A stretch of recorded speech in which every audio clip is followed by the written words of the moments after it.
It's like this volunteer program where these people like children for some reason, teenagers and stuff, and they want to help them be happy, and they don't even get paid for it, so that's sort of confusing.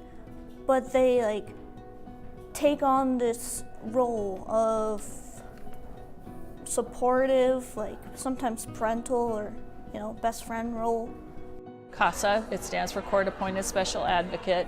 And then you kind of have to dissect that. And I've kind of got it down to a spiel of just saying that I'm a voice for the child, which involves court. You advocate for their needs and what's going on in their life to make things better for them. They support my kids to look out for them in school, help support them in job searching, and anything that's on their treatment plan, their CASA supports them. Advocates for Children CASA is in the 18th Judicial District. So we cover Arapahoe County, Douglas County, Elbert County, and Lincoln County. The state of Connecticut could fit inside the 18th Judicial District.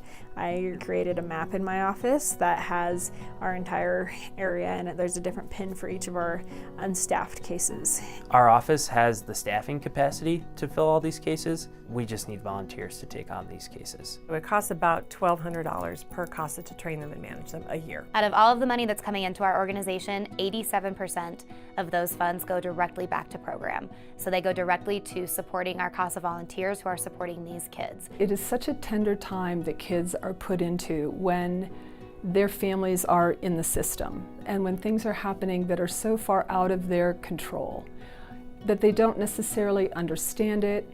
And I think CASAs come in with this sense of one agenda only, and that agenda is to be there for the kids and be the voice of the kids. I thought she was like a social worker or something like that at first, but now I know about this more, and so Jesus, our CASA. We spend a lot of time finding out what is it that you like to do. So they can go to the park, they can take them to the mountains, they can take them to McDonald's. I'm an escape for them, and I'm a constant for them.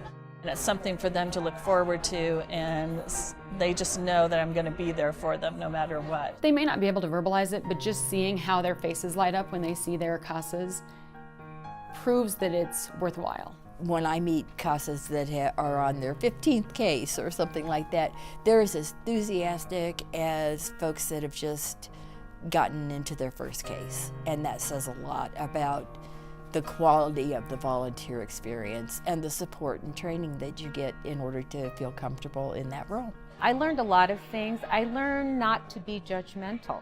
I knew I had an open heart. I needed to have an open mind. Like when you come to Advocates for Children, there's all these opportunities for CASA volunteers to take advantage of.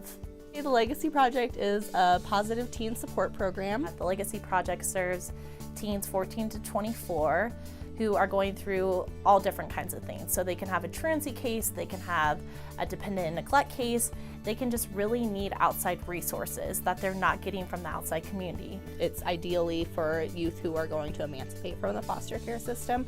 They are the youth that need the most support. They will bring in speakers, motivational speakers. They brought in small business owners, former foster youth. They brought in judicial officers to talk about the kids' rights. And then we're also doing some fun things, so hikes and doing mountain biking and going to the pool. But we really want to just make sure that they're ready for when they emancipate or for when they live on their own, and that they kind of have these skills in place. The Learning CASA is an educational advocacy center that aims to get kids in these situations on track in school. We have tutors, and they can either be tutoring here or they go out into the community. It's really, we try to create a safe space where the kids can come and receive enrichment to their education. Because it's really about not just their immediate life and what's happening there, but it's about their future and their education and what they can do down the road with a high school diploma. Helping provide some of the tools and resources that we're able to provide for these kids now makes a difference in the future for all of us. And we want all of these children to excel in a way that they are being productive members of society. You may not know it, but a lot of the kids that go to school with your kids may actually be part of the program and maybe be succeeding because of what CASA has done for them. I think it just allows them to be able to trust a human. But I've just seen them grow up, and I've seen them go through their school and how well they're doing in school now that they're in a stable situation. If it wasn't for CASA, I don't know if I would be a foster parent for this 13 years, because honestly, my CASAs come in and they take over and they help me. That one-to-one match might not seem, like we're changing the world, but for that one kid and for that one volunteer, it's a truly incredible experience. I feel like CASA has changed pretty much our lives. And that's what CASA does.